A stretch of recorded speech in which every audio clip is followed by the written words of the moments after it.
સુરતના સણિયા હેમાદ ગામના ફરી એકવાર મિલકત સીલ કરવા મામલે મનપાના અધિકારીઓથી ઇન્ડસ્ટ્રી સોસાયટીના લોકો પરેશાન થયા હોવાના આક્ષેપો સાથે વિરોધ નોંધાવ્યો હતો। સુરતના સણિયા હેમાદ ગામના ફરી એકવાર મિલકત સીલ કરવા મામલે મનપાના અધિકારીઓથી ઇન્ડસ્ટ્રી સોસાયટીના લોકો પરેશાન થયા હોવાના આક્ષેપો સાથે વિરોધ નોંધાવ્યો હતો। સણિયા હેમાદ ગામના મિલકત ધારકો મનપાના અધિકારીઓની કાર્યવાહીથી પરેશાન બન્યા છે। અધિકારીઓ ખોટી રીતે હેરાનગતિ કરી બાંધકામ અટકાવવાનો પ્રયાસ કરતા હોવાનો આક્ષેપ કરવામાં આવ્યો છે। હાલ સણિયા ગામમાં 500થી વધુ ઇન્ડસ્ટ્રીયલ સોસાયટીઓ કાર્યરત છે। ખાતા ધારકોનું કહેવું છે કે ખોટી રીતે ઇન્ડસ્ટ્રીયલ સોસાયટીઓને ટાર્ગેટ કરવામાં આવી રહી છે। થોડા દિવસે અધિકારીઓ આવીને મિલકતો સીલ કરી દેતા હોવાનો પણ આરોપ છે।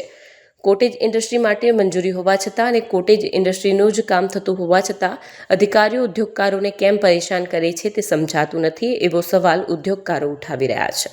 મારું નામ અનિલભાઈ છે। કઈ જગ્યા છે, શું પ્રોબ્લેમ? આ સણિયા એમાં વિસ્તાર છે અને અહીંયા અમે અમારી મરણ મૂડી લગાવીને નાના મોટા મકાન બનાવી રહ્યા છીએ રોજગાર જનરેટ કરવા માટે, અમારા એમ્બ્રોઇડરી મશીન ચલાવવા માટે। અને સમસ્યા એ છે કે એસએમસીનો વારે ડિસ્ટર્બન્સ આવે છે। આ લોકો અમારે મકાનોમાં સીલ મારે છે, મકાન તોડવાની ધમકી કહે છે, નોટિસ આપે છે અને તોડે પણ છે। આ સમસ્યા છે। કેટલા લોકોને આવી રીતે સીલ માર્યા છે અને તમામાં કેટલા પરિવાર છે? જો અહીંયા અત્યારે રિસેન્ટમાં 3 દિવસ પહેલા વૃંદા અને ગિરિરાજ 2 સોસાયટીને સીલ માર્યા છે અને આ સીલનો તમે એન્ટાયર ગણો તો 4 થી 5 હજાર લોકોનો રોજગાર અત્યારે ઠપ થયો છે।